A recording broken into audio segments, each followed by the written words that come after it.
Le Centre de l'emploi et de la formation de la Chambre d'agriculture de Lot-et-Garonne, créé il y a 2 ans, répond à toute demande en matière de formation et agit pour une meilleure adéquation entre l'offre et la demande d'emploi en Lot-et-Garonne. Pour les chefs d'entreprise, le choix de vos équipes est primordial pour l'avenir de votre structure. Mais recruter n'est pas une action simple, surtout quand on recherche la perle rare. Pour professionnaliser le recrutement et optimiser votre temps, Jocelyne Chollet vous expose en 5 étapes comment recruter et faire le bon choix.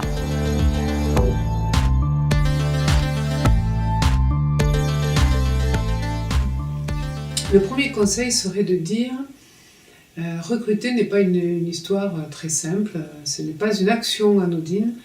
Pour recruter, il faut prendre du recul, il faut se poser, il faut réfléchir à ce que l'on veut faire, il faut envisager l'action de recrutement.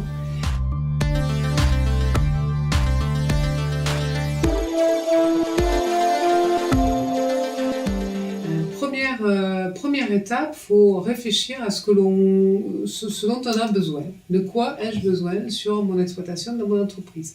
Ai-je besoin d'un profil de responsable? Ai-je besoin d'un profil de technicien? Donc, poser les choses clairement. Envisager les activités, les missions, finalement, que l'on va confier à cette personne-là et le champ des responsabilités. Donc ça, c'est la première question à se poser. Deuxième question, deuxième étape, c'est quel profil en fait, de personne aurais-je besoin pour correspondre à ce profil de poste.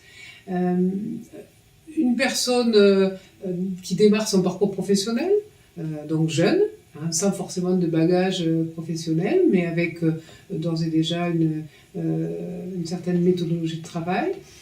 Ou ai-je besoin d'une personne plus expérimentée, qui a déjà un bagage certain et qui pourra très rapidement m'apporter ce dont j'ai besoin. Donc le profil de personne est important à définir avec bien sûr sa formation initiale, son capital d'expérience ou pas, bien sûr, et les qualités personnelles qui sont importantes pour pouvoir correspondre au poste. Donc ça c'est la deuxième étape.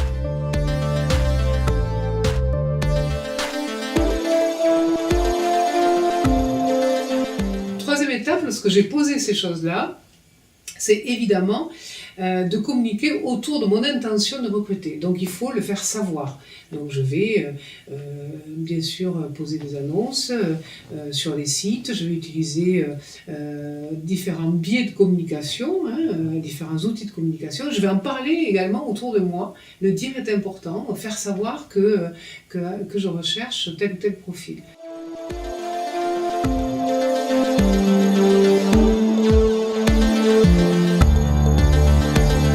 Le plus difficile reste à venir. Le plus difficile, c'est l'étape qui arrive, c'est l'étape de la sélection en recrutement.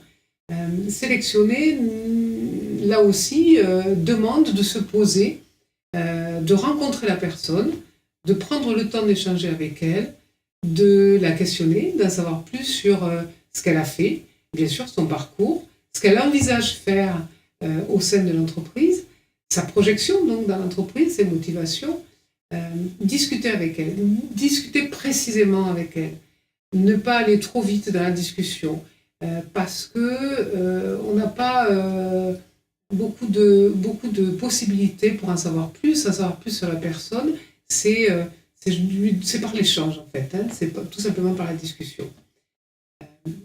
Donc on évite de faire des entretiens trop directifs qui bloqueraient la personne, au contraire, on donne de la souplesse.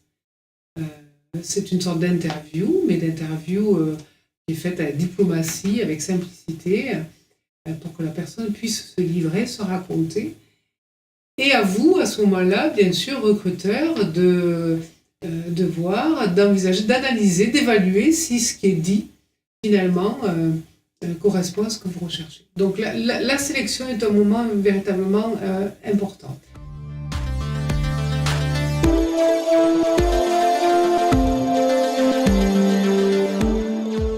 Le recrutement ne va pas s'arrêter là. On pourrait penser que tout est terminé. On a trouvé la personne la plus adaptée, sachant bien évidemment que le profil idéal n'existe pas. Il faut bien sûr se rapprocher le plus possible de ce profil idéal.